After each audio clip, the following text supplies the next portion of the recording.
Hi అండి, అందరికీ దేవుని నామంలో వందనాలు తెలియజేసుకుంటున్నాను. ఈరోజు ఆదివారం కదండి, మేము విజయనగరం చర్చికి వచ్చాం. చూసారా ప్లేస్ ఎంత బాగుందో. ఇది ప్లేస్ ఏంటంటే మేము బంటుపల్లి కల్లాల దగ్గర మా చర్చి ఉంది. అది నీతిమంతుల సంఘం అండి. నిజంగా మేము ప్రతి వారం కూడా ఈ సంఘానికి వస్తూ ఉంటాము.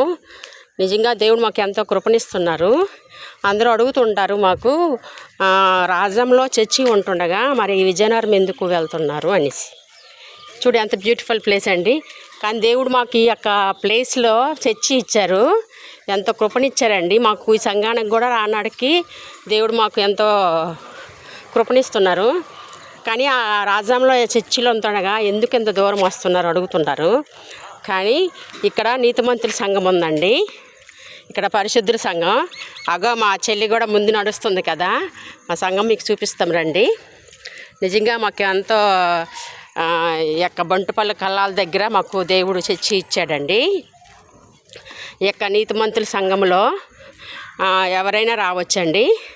ఈ విజయనగరంలో ఎవరైతే తెలిసిన వాళ్ళు ఉంటారో నిజంగా ఈ చర్చికి కనెక్ట్ చేయండి, మీరు నిజంగా ధన్యులవుతారు.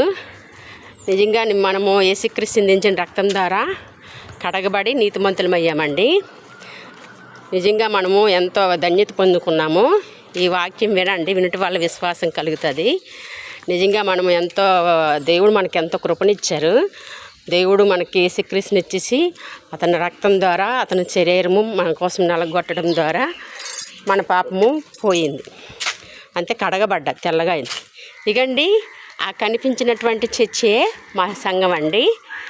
నిజంగా మాకు ఈ యొక్క చర్చికి రానాడికి ఎంతో దూరమైన హ్యాపీగా వస్తామండి.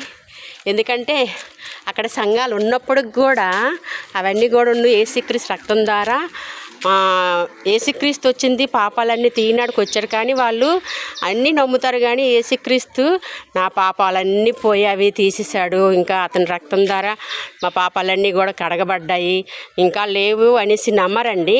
అన్నీ చేస్తారు, ధర్మకార్యాలు, పుణ్యకార్యాలు, మంచి కార్యాలు, వాళ్ళ తెలివితేటలు వల్ల అన్నీ చేస్తారు. కానీ ఏది నమ్మరంటే, నేను యేసుక్రీస్తు రక్తం ద్వారా కడగబడిన వ్యక్తిని, నా దగ్గర పాపం లేదు. బైబిల్ చెప్తుంది మీ దగ్గర పాపం లేదని. కానీ మనము పాపం ఉన్నదనం, ఎందుకంటే మనం చూసుకుంటాం కాబట్టి మన వల్ల పాపం పోదండి.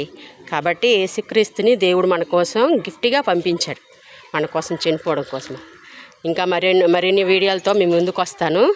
నిజంగా ఈ యొక్క సత్యమైన సువార్తని మీతో పంచుకొని